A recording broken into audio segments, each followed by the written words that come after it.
Mark has one final stop in Australia before following his grandfather's path back to London. He's come to Melbourne to meet Geoffrey Rush and to talk about his portrayal of Lionel Logue. So how did you go about creating that character? For me to see a photo of him was so important because I thought we would have to invent something. And the two or three details in the photo that I particularly liked was the rather natty little quiff of hair.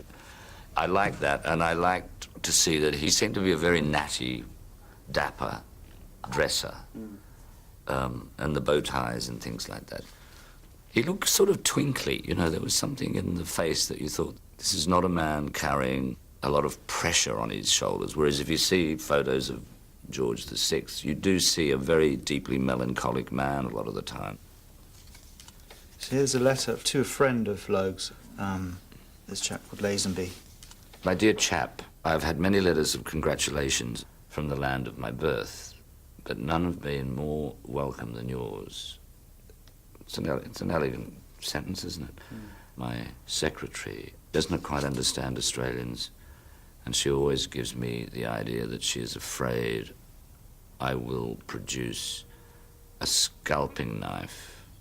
The average Englishman sees no difference between Red Indians and Aborigines. These prevailing views of Australians, is that something you experienced at all? To a degree.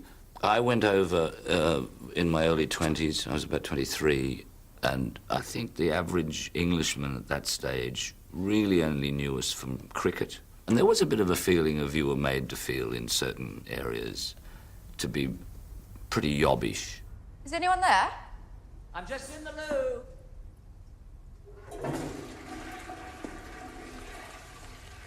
Reading through the diaries, I was wondering, was there any kind of attitude or vanity in, oh my God, I've just landed the big one of my career and I'm working for the king.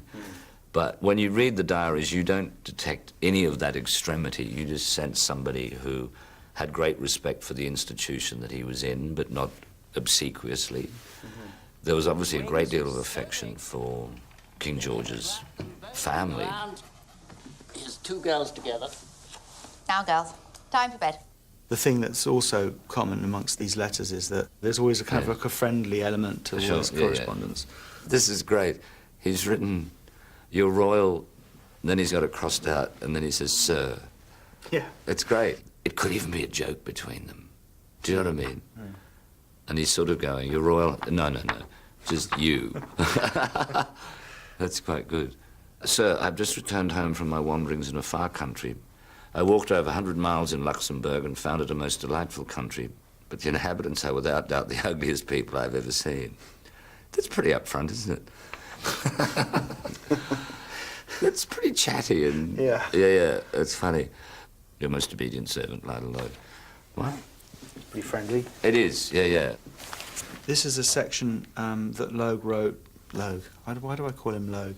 I get confused. Not confused, but I'm kind of, I go from Logue to Lionel to my grandfather. Maybe there is a pattern to this, but I'm more consistently now calling him my grandfather. So I've begun to kind of like reclaim him for my own. It's good.